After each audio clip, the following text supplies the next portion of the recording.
Hello there, dear viewer, and welcome to another Skyrim build, this time with me and PCOutcast. We have a think together, more on that in my Stoneshield video, link in the description, two links at least. I am, by the way, so totally happy and all fanboyish about the fact I get to be in a collab with such a esteemed Skyrim YouTuber. Ugh. Would you please just stop being so pleasant? The Drowned is a mage/warrior of a kind I haven't played in a while. Light armor, big two-handed weapon and spells. It is a combat style that, in the vanilla system, requires some patience, all three attributes to be rather high, and a bit of thinking ahead. You can make it easier with some mods dedicated to this composition specifically, but I don't care, especially that I already use some OP modded spells like Death Shroud.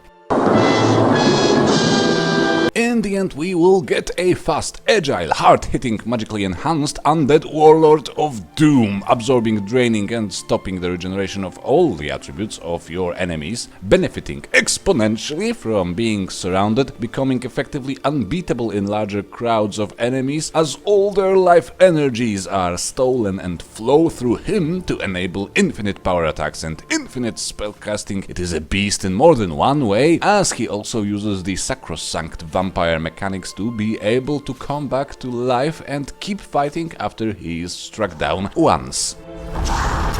Here is the list of mods. Summermyst siphon enchants are crucial. Elemental destruction is used for water spells which block both stamina and magicka regeneration of affected enemies, which combined with the cheapest frost and lightning spells means much less spells and power attacks from them, the enemies, which means in turn, in the end, a complete and utter battlefield dominance for you. Odin is optional, as no new spells added by the mod are used, but Odin also doubles the damage to magicka and stamina from lightning and frost spells respectively. But with the rate of attribute absorption you will eventually build up, even that is not exactly necessary. For the looks and gear we have heavy armory for the trident and Noldor content pack for the armor. Yes, I know there's no Noldor in Tamriel, but since the armor is only available through crafting and nobody else will wear such armor, you can easily make believe it is your own unique take on some ancient Ayleid design. Also, it's just absolutely gorgeous. It's beautiful. Just try it. It's The backstory of the Drowned leads us deep into the ancient history of Cyrodiil, when the Elysian Order was pushing against various Ayleid cities, states and kingdoms, and one such elven king, infamous for his exceptional cruelty and water-bending abilities, remained undefeated for way too long. He seemed to be immortal. Any wound he took would just heal and mend in seconds, even when an otherwise killing blow was delivered. A legend, a rumor, has arisen among the Elysians that even if he could be killed, he would just come back from whatever afterlife is destined for him, stronger and more heartless than ever. So they changed their tactics. In a grand battle, they, at a very high cost of lives and limbs, slaughter all of his soldiers, surrounded the Water King and captured him. He was then transported west by a team of the best and strongest to be thrown into the sea, chained and helpless, literally anchored to the bottom of the sea. Over the centuries, however, the chains entangling him would erode and rust, and he, the master of water magic, would never suffocate. Now, at the turn of history, the time comes for the Water King to rise again, recover and relearn his ancient powers, and take his vengeance on all the followers of the Eight.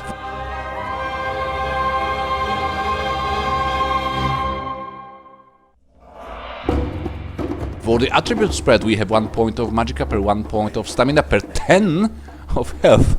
Obviously, it is the overall spread for all 50 levels, but it is best, I think, to put your initial 5 levels into health, then 5 into stamina, then alternate between magicka and health up to level 20, and then just put the rest into health. This spread is feasible because of the Siphon Stamina enchantment.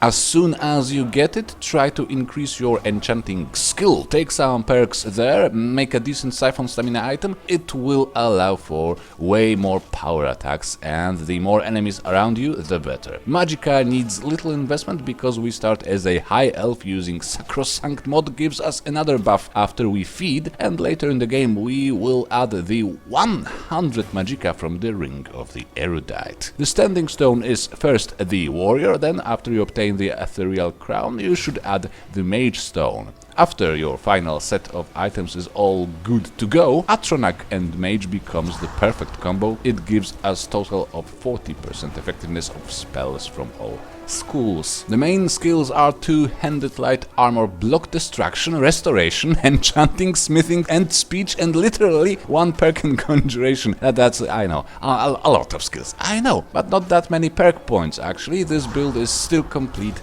at level 50. In two-handed take both ranks of overbearing assault and coup de grace. Our trident counts as a sword for perks, a very heavy, stamina-consuming, clunky sword. Before brutal fighter is unlocked and siphon stamina enchantment obtained, you should fight with an actual sword instead, I think. Also, all the power attack perks on the right except rolling charge. Sweep will be a blast, as usual. The water damage on our enchantment can stop stamina regeneration for 5 seconds. Spreading this effect on multiple enemies is quite strong by itself, but when you also constantly absorb those two attributes and potentially constantly damage at least one of them with a cloak spell, all kinds of enemies become nearly useless against you rather fast. In light armor take light armor fit, training, keen senses, and the entire right branch with all the movement speed increase in damage dealt as long as you don't take hits, and the wonderful but nerfed evasive sprint, which still is very helpful against mages, especially with the vicious charge, allowing you to close the gap real fast and deliver a devastating blow while only taking half damage from their spells. Except this time around we also absorb, drain, and block the regeneration of their magicka. Honestly, most spellcasters quite wisely decided to run away from me when I tested my skill against them, and it was very, very satisfying. Especially with the Become Ethereal Shout, you absolutely don't need any magic or elemental resist on your gear, and you will still feel very capable and competent as a mage slayer most of the time. In one-on-one fights with boss level mages, some problems may occur and some careful approach is advised. In the block take the perks allowing for increased mobility and dodging, so quick reflexes and block runner. Also weapon block. This minimal set of perks is rather important for any lightly armored warrior with a two-handed weapon, because these guys tend to struggle with durability in their early game, so unlocking quick reflexes and weapon block early is strongly advised. Now, I did all the crafting myself for this build, including two very strong fortified smithing items. Capturing and using souls seemed quite appropriate for a guy who constantly drinks your life energy anyway, but I skipped the extra effect this time. Seems like a complete overkill with some of the Triumvirate spells. So in enchanting take mastery weapon, armor, and regalia enchanter perks, while in smithing go for elven smithing, and that's it. Destruction is your main skill and it requires plenty of perks. I took both ranks of both augmented frost and augmented shock. The combo of water and shock is just way too compelling to reject just because this is a water build, presumably. Because of how the compatibility patch for Vokrii and elemental destruction works, these 4 perk points will actually improve 4 types of elemental damage: water, frost, lightning, and wind. I didn't use any wind spells, that comes later. Headhod's disjunction will be important for when you actually use offensive spells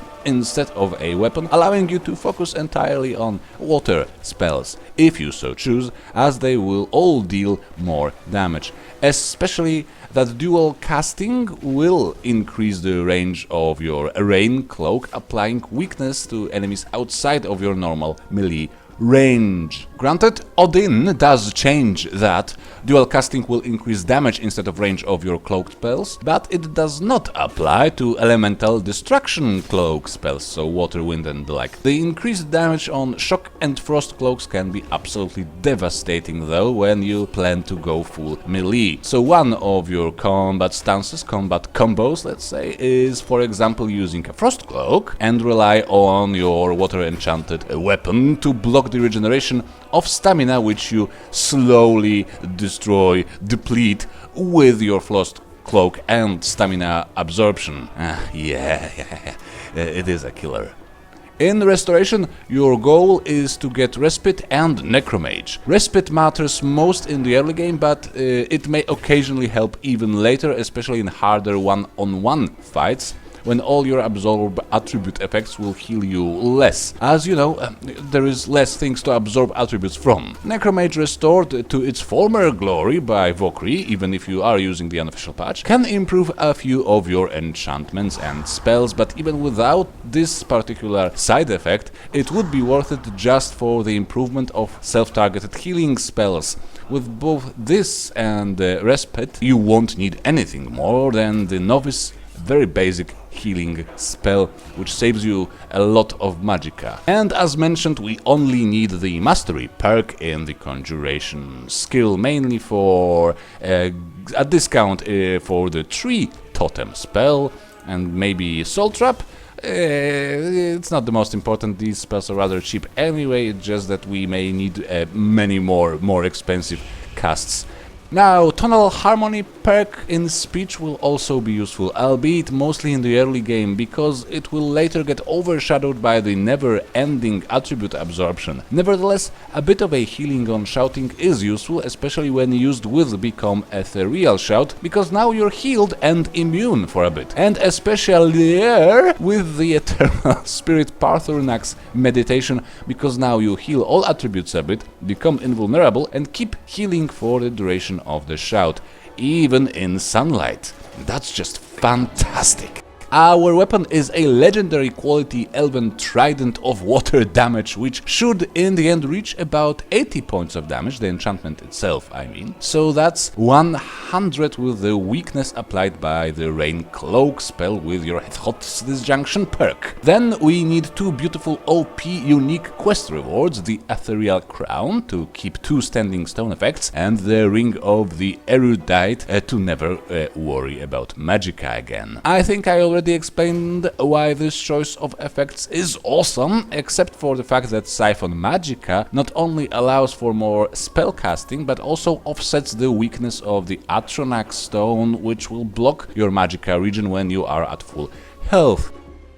I also accidentally explained most of my spell choices, but here is the list. Basic Novice concentration spells will remain useful for the entirety of the game because of Mage and Atronax Stone improving them. With the Draining Shroud and Siphon Magicka, you will be able to cast them infinitely. Even the much stronger and more powerful version of Rapids, called Flood, will become easy to cast ad infinitum. The Draining Shroud is just absolutely bonkers, especially against multiple enemies, and it also works when you are in your ethereal form, as long as you used the shout after casting the spell. So you can just stand and wait for everything to slowly wither away around you, giving you their magic and health slowly. Rain Cloak will block everybody's stamina and magicka regeneration, and this is great, especially that you also constantly drain these attributes via Draining Shroud. Siphon Magicka and Siphon Stamina, and if that's not enough, the Drain Vitality Shout. Yes. A lot of draining and absorbing, yes. Even though Draining Shroud may seem like a cloak spell, it can actually be active when the Rain Cloak is active, which is just plain wrong, and what have you done? Now, you will never have enough magicka to dual cast Rain Cloak and the Draining Shroud at the start of each combat, so start with the Draining Shroud, which can safely be cast from one hand only, then get some magicka back, and then dual cast the Rain Cloak, possibly with some good old-fashioned melee combat in between. Your endgame magicka recovery is going to be so fast it hardly even matters.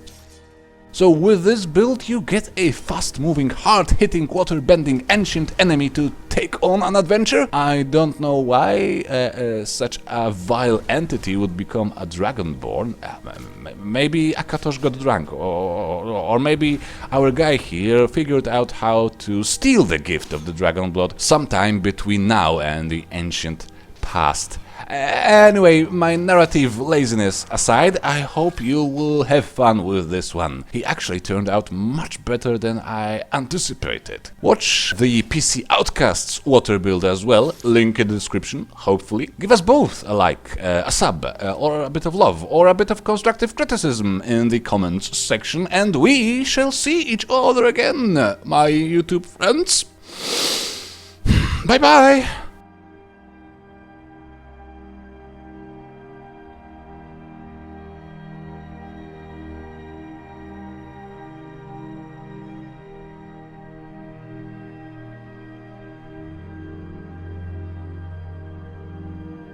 Jugglers and singers require applause. You are a gamer